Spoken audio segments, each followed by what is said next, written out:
Bonsoir à tous, alors voici donc l'analyse technique donc, de EOS Imaging au vendredi 20 avril 2013. Alors finalement ce qu'on peut dire sur EOS Imaging, c'est que c'est vraiment pas si mal que ça.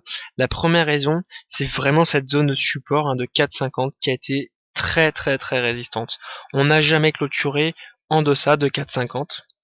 Et finalement, si on regarde bien le graphique ici, on peut se rendre compte que le marché avait anticipé cette perte nette du groupe qui était à prévoir, puisqu'on a perdu sur 2 mois à peu près 23%.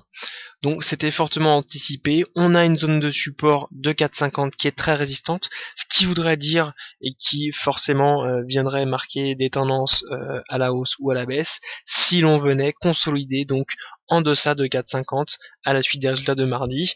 On pourrait donc entamer une baisse sur des seuils bien inférieurs pour aller chercher notamment, on pourrait même fixer un objectif assez bas sur 3,42.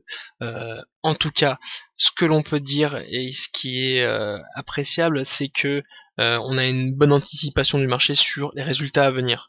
Alors, il faudrait vraiment que les cours viennent, que le résultat du premier trimestre vienne conforter donc cette anticipation du marché, puisque à la cassure donc des 4,78 juste ici, on pourrait vraiment en conclure que l'on pourrait aller chercher donc des plus hauts à la résistance assez forte qui se situe juste ici à 5,20 €.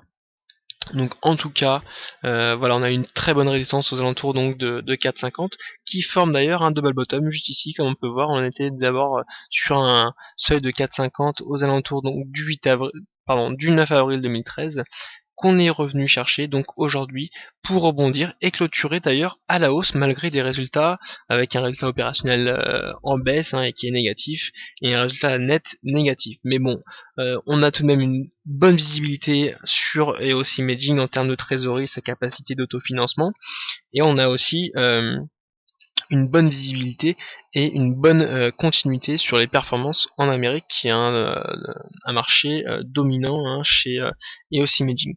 Donc on attendra vraiment de voir donc les résultats de EOS Imaging. Toutefois, sur la tendance moyen terme, on est quand même dans ce canal baissier. On y est installé maintenant depuis quelques temps. On était venu le casser au 10 avril 2013. Donc voilà, surveiller à partir donc de lundi, et vraiment donc de mercredi d'ailleurs, puisque les résultats vont être annoncés mardi post-bourse il me semble. Donc on viendra vraiment vérifier donc cette tendance, si elle vient s'accentuer à la hausse ou à la baisse à partir donc de mercredi matin. Donc voilà, on refera une vidéo donc en milieu de semaine prochaine.